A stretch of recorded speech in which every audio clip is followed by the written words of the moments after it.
साल 2020 के दिल्ली दंगा मामले में ताहिर हुसैन को आईबी अधिकारी अंकित शर्मा की हत्या का दोषी करार दिया गया है। ताहिर हुसैन को कोर्ट की तरफ से कोर्ट में यह माना गया है कि ताहिर हुसैन की वजह से ही भीड़ ने अंकित शर्मा की नृशंस तरीके से हत्या कर दी थी। जो पोस्टमार्टम रिपोर्ट यहां पर अंकित शर्मा की सामने आई थी उसमें इस बात की पुष्टि हुई थी कि तकरीबन 51 चोटें उनके शरीर पर थी और 12 से ज्यादा जो चाकू के घाव भी बरामद किए गए थे।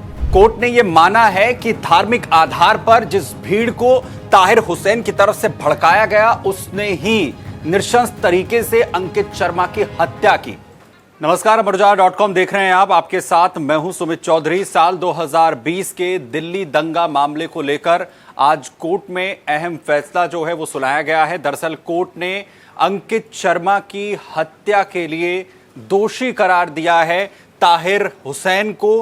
अंकित शर्मा की जिस तरीके से जो नृशंस हत्या है वो की गई थी दिल्ली दंगे के दौरान, और आम आदमी पार्टी के पूर्व पार्षद रहे ताहिर हुसैन पर गंभीर आरोप लगे थे, और इस पूरे मामले को लेकर आज कोर्ट की तरफ से बड़ा फैसला इसमें देते हुए दोषी करार दिया गया है ताहिर हुसैन को। और ये कोर्ट ने माना है कि ताहिर हुसैन ने ही अंकित शर्मा की जो हत्या है उसकी पूरी साजिश जो है वो रची थी। आखिर कोर्ट में क्या कुछ हुआ, ये पूरा मामला क्या है, वो आपको सिलसिलेवार तरीके से यहां पर बताते हैं। दरअसल सबसे पहले समझिए कि आज कोर्ट की तरफ से इस पूरे मामले को लेकर क्या कुछ हुआ है। दरअसल 2020 में उत्तर पूर्वी दिल्ली के अंदर जो दंगे भड़के थे जिसमें कई लोग घायल हुए थे और कई लोगों की जान चली गई थी, इस दौरान अंकित शर्मा की नृशंस तरीके से चाकुओं से गोद गोद कर उसे मौत के घाट उतार दिया गया था। और इस पूरे घटनाक्रम के सामने आने के बाद जैसे जैसे जांच आगे बढ़ी तो उसमें उस वक्त नेहरू विहार इलाके से आम आदमी पार्टी के पार्षद रहे ताहिर हुसैन पर गंभीर आरोप लगे थे।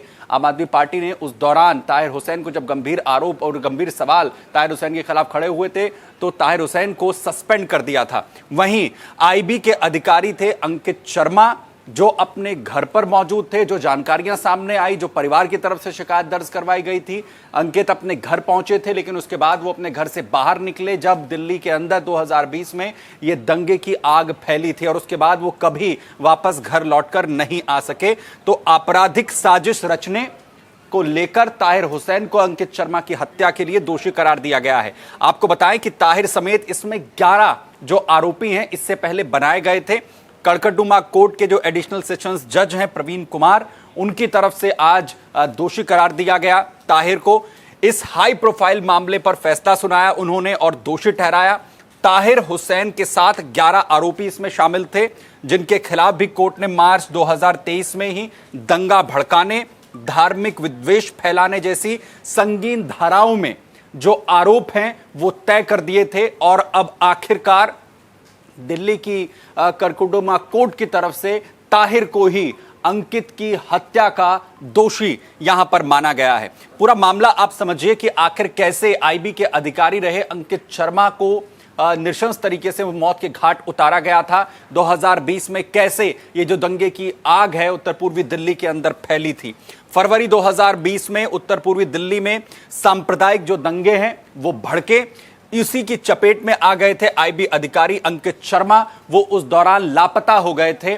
इसके बाद परिवार को उनका जो शव है वो चांद बाग पुलिया के पास बरामद हुआ था, जहां पर नृशंस तरीके से उनके शरीर पर किस तरीके से उन पर वार किए गए थे। चाकुओं के जो निशान हैं वो थे। 51 चोट बताई जाती है। जो पोस्टमार्टम रिपोर्ट सामने आई थी उसमें कि 51 वार किए गए थे अंकित शर्मा पर। किस तरीके से भीड़ ने उस अंकित शर्मा को जो है वो मौत के घाट उतारा था। अंकित शर्मा के पिता की शिकायत के पर दयालपुर थाने में ताहिर हुसैन और दूसरे लोगों के खिलाफ एफआईआर दर्ज की गई थी। अभियोजन पक्ष के मुताबिक दंगाइयों की जो भीड़ है उसे उकसाने की जो पूरी साजिश है, अंकित शर्मा की हत्या का दोषी जिस ताहिर हुसैन को ठहराया गया है उस पर इसका आरोप था। और कोर्ट ने यह माना कि इस पूरी साजिश में भीड़ को उकसाने का काम अंकित शर्मा को जब भीड़ ने पकड़ा उसके पीछे और कोई नहीं, सिर्फ ताहिर हुसैन ही था, और इस पूरी साजिश को उसी ने रचा, उसकी मुख्य भूमिका थी। अदालत ने दोषी ठहराए जाने के बाद अब जल्द ही दोषियों के खिलाफ जो सजा है वो होगी, उसको लेकर भी बहस जो है वो कोर्ट में होने वाली है। उस दौरान हुआ क्या था, ये पूरी वारदात आखिर कैसे हुई थी, कैसे अंकित अपने घर आए और उसके बाद वो लापता हो गए थे। अंकित शर्मा के पिता की तरफ से जो शिकायत दर्ज करवाई गई थी उसके मुताबिक अंकित शर्मा, जिनकी उम्र जो है तकरीबन 26 साल के लगभग यहां पर बताई जाती है, वो अपने दफ्तर लौटे थे शाम के वक्त में, लेकिन कुछ ही देर के बाद वो अपने घर से बाहर निकले, जिस तरीके का माहौल उस वक्त बना हुआ था। लेकिन जब वो अपने घर से बाहर निकले तो काफी देर तक वो वापस नहीं आए। परिजनों को उनकी चिंता हुई, उनकी तलाश शुरू की गई। जो गंभीर हालात वहां पर दिल्ली दंगे के दौरान बन गए थे, स्थानीय लोगों ने परिवार को यह बताया कि जो अंकित की हत्या है वो कर दी गई है और साथ ही उनका जो शव है वो चांद बाग जो पुलिया इलाका है वहां पर उसका शव जो है वो पड़ा हुआ है और एक मस्जिद के करीब इस शव को बताया गया था, जो खजूरी खास नाले में उसके बाद शव को फेंक दिया गया था। बड़ी बात यह है कि जब ये पूरे मामले में कार्रवाई की गई, बाद में उनके शव को जो है वो बरामद कर लिया गया था और जो पोस्टमार्टम रिपोर्ट सामने आई थी जिसने सभी को चौंका दिया था कि आखिर किस तरीके से अंकित को भीड़ ने पकड़ा और उसके बाद चाकुओं से कई वार अंकित पर किए गए, जिससे कि मौके पर ही उसकी मौत हो गई थी। इसके अलावा 51 चोटों का जो जिक्र है वो भी पोस्टमार्टम रिपोर्ट में यहां पर किया गया था। वहीं जब परिवार की तरफ से इस पूरे मामले को लेकर शिकायत दर्ज करवाई गई थी तो उसमें मुख्य आरोपी ताहिर हुसैन को बनाया गया था। ताहिर हुसैन को आम आदमी पार्टी की तरफ से 2017 में, क्योंकि नेहरू विहार से जो चुनाव है वो लड़ा था पार्षद के तौर पर, और वहीं दूसरी तरफ AIMIM ने 2024 में जब आम आदमी पार्टी ने सस्पेंड कर दिया उसे, तो उसके बाद AIMIM की तरफ से भी टिकट दिया गया था 2024 में। और अब कड़कड़डुमा कोर्ट ने ताहिर हुसैन को जो दोषी है वो माना है इस पूरे घटनाक्रम को लेकर, और अंकित शर्मा जो IB के अधिकारी थे उन्हें किस तरीके से साजिश के तहत भीड़ ने मौत के घाट उतार दिया।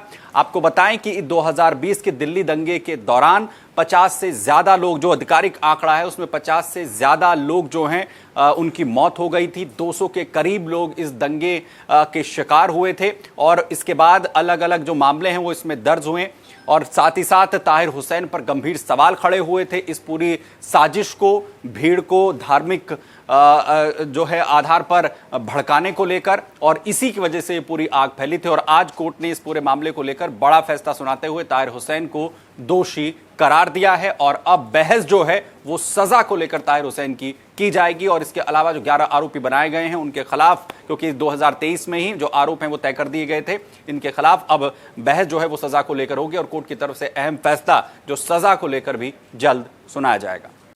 अगर आप ये वीडियो YouTube पर देख रहे हैं तो हमारे चैनल को सब्सक्राइब कर बेल आइकन दबाएं और Facebook पर देख रहे हैं तो हमारे पेज को लाइक करें। अगर आप ये वीडियो YouTube पर देख रहे हैं तो हमारे चैनल को सब्सक्राइब कर बेल आइकन दबाएं और Facebook पर देख रहे हैं तो हमारे पेज को लाइक करें।